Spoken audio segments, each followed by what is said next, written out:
Wala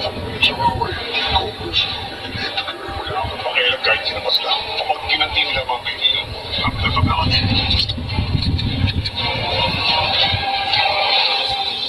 Sana nabagsak. Ganito bahay natin! Tinatanong na ni Aling Marites kung anong nangyari sa kanilang pamamahay at kung bakit nakatakip lahat ng pintuan at bintana.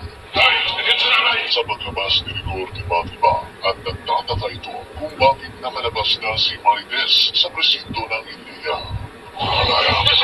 Si David naman ay pilit niyang pinipikot ang kanyang amang si Rigor at pinipilit nitong pinamumuhian si Aling Marites sa kanilang buhay.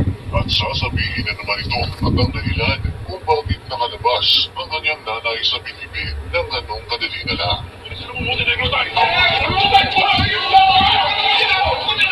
Sa kabilang banda naman, iiyak na gusto itong si Mamo Benito sa tuluyang pagkawala ni Kaloy Benito sa kanilang buhay.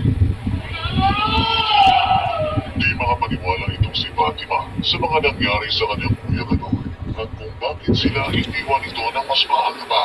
Di niya inasahan na nakagawa siya ng malaking pagkakamali sa kanyang buhay at nagpagamit siya sa isang politikong congressman na si Miguelito Guerrero para makakuha ng sapat na pera para sa agarang operasyon sa kanyang kapatid, subalit namatay na ito.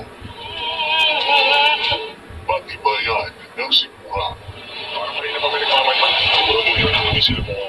Nakita at nasilip na ni Santino na may isang lalaki na nagmamanman sa kanila at sa grupo ng Batang Guerrero at sa iba balita niya ito sa kanyang grupo. Di alam ng Batang Guerrero ang sasabihin niya sa mga kamay ng mga pulis at madadama ito sa grupo ni Lucio na isang Red Phoenix.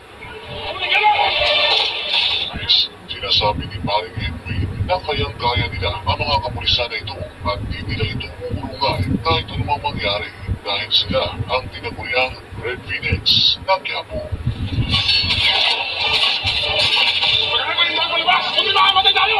Huwag magpapahiwal. Iyan ang ipapakilala si Ganggol sa mga pangyarihang tao sa hanay ng mga Montenegro. Ladies and gentlemen, ang kaisa-isa muna. Pinakilala na ni Ramon Montenegro ang nag-iisa niyang anak na si Jesus Nazareno Montenegro. Sa pagdating ni Ganggol sa harapan ng mga taong taga-suporta sa kanyang pamilya at sasabihin niya ang mga mahahalagang salita bilang isang tagapagmana ng lahing Montenegro. Pinapangako ko sa inyo lahat, sisiguraduhin ko na mas mapapalaki pa natin ang lahat ng ating mga negosyo. Salamat, dito matagumpay na makita at masilayan ng mga tao ang nag-isang anak ni Ramon Montenegro at nakakasigurado tayo ay isa sa mga ito ay magtratraidor sa mga Montenegro at ihilangin sila pababa hanggang wala nang matirang sinsilidad at kapangyarihan ng lahing Montenegro. Nag-isa ng angas.